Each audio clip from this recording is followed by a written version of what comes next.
what I really am is a researcher. And what I do is I research concepts, ideas, and trends in the marketplace that matter to your clients and therefore matter to you. So all I do is research. And then what I do is I go around the country after we put stuff together, talking to groups like yours, bringing this forward. What I'm here to discuss with you today is one of some of the newer stuff that we've been looking at. I've seen these slides about once before, so we're going to learn them together today. But mostly, it's the concept I want to get with you, and it's around client fatigue. Something that there's a lot of research being done on right now. As I said, I'm a researcher. Which is a little bit of a different title in this business, because I know I have twin 13-year-old daughters. And they asked me the other day, you know, Dad, what do you do for a living? Because they can't figure it out. And I think they were trying to see if I was good enough to take to the, bring your parents to school thing, where they bring to school and tell them what. I didn't win. I think the fire guys and all the people like that won. They got to go. But I'm telling my daughters that I'm a researcher. And they're like, we don't understand what a researcher is. What is that? And I said, well, we put stuff together, and they don't understand. They said, well, what are you going? What are you doing today?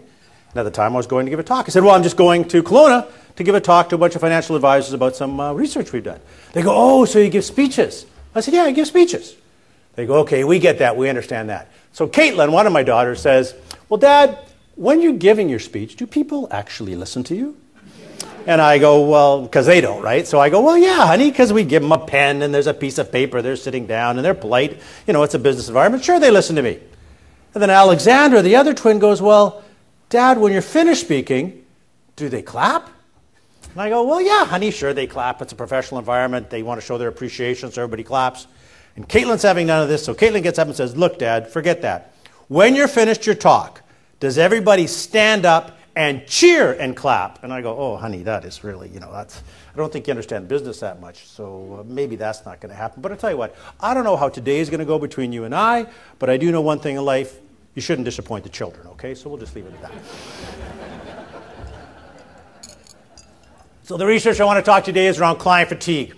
I come from the wealth side of the business. You heard about from the insurance guys earlier, but client fatigue is all overall fatigue. Wealth, insurance, risk, everything, okay? So when I talk about client fatigue, what I want to talk about is why are clients tired, and what can you, as the pro in the relationship, do to get past this fatigue? Because we have to get past it to help them. That's what this is about. Now, subtitle this is Motivating Clients and Prospects. But let me ask you, because you're here for your day, what do you, as you sit here today and as you leave here today and go out and talk to clients, what do you want to motivate your clients to do?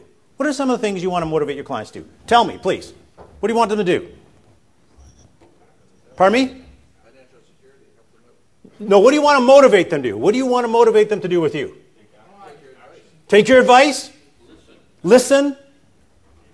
Take action? Write a check, okay? Beautiful, okay? It all comes down to writing a check, but congratulations on the writing the check. You're a very honest man.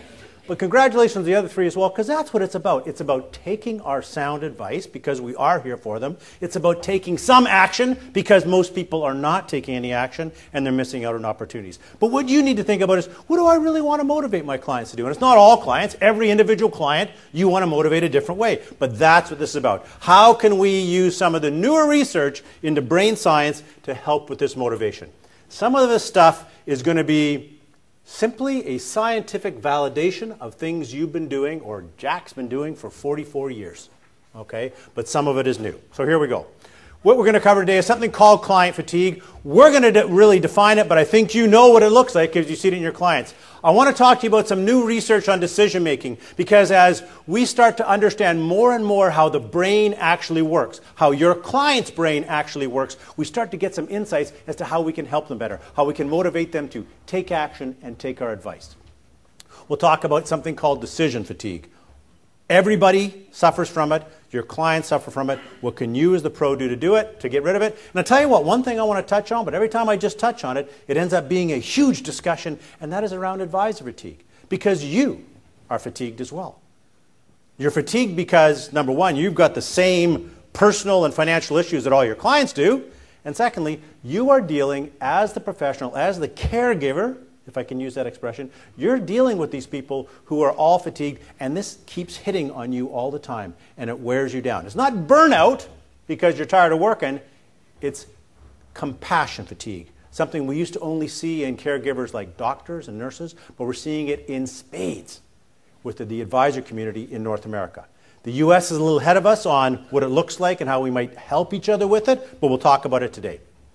And we're going to talk about strategies for reducing it, obviously. Now, when I talk about client fatigue, again, I'm looking at it from the wealth point of view, but that's a total viewpoint because it's about for everything your clients do in their entire financial life. And prior to 2008, if I can use 2008 as a bad time in the wealth side, prior to that, clients were calm, confident, and motivated. They took our advice. They listened to professionals, weighed what we said, and normally took the advice. That was a pretty good time. And there were other things going on in their life that may have made them fatigued, but in general, they took our advice.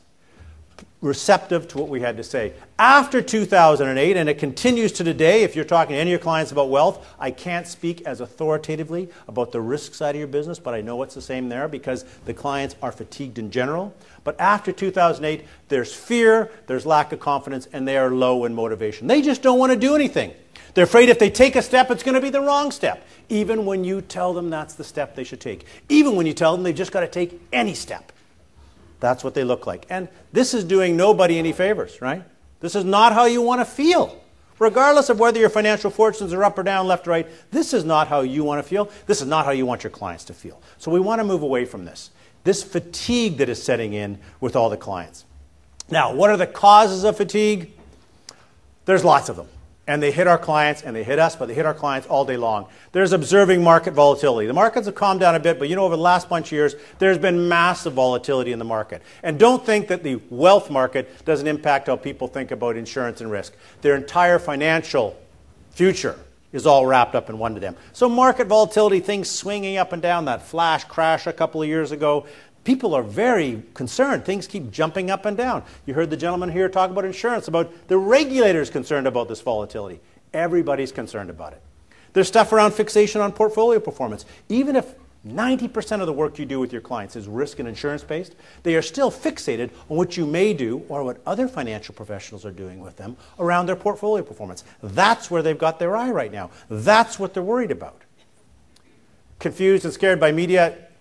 You know this, the media is not normally our friend, okay? Rob Carrick and Chevron and the boys, they're not saying nice things about us as advisors right now, but as well, just media in general aren't really our friends, aren't our clients' friends. A headline that is sexy to a publisher is very unsexy to us, because what are they in the business of doing? What is a publisher supposed to do? Is he supposed to help out your client? No, what's his job?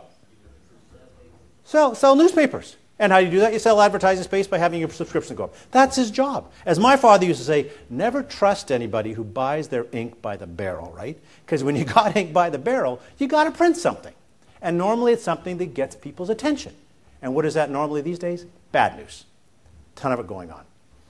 They're all concerned about the future, especially now because the future and the world is so connected. Everybody's concerned about the future. And this all builds into, and this is something we're going to key on, that's why the box is a little bigger there on the far right-hand side, something called decision fatigue. Just the fact that people are getting tired of making decisions. They are just incapable of making decisions anymore. And we, you and I, are in the decision-making business. We're in a business that is here to help people make better decisions about their financial future.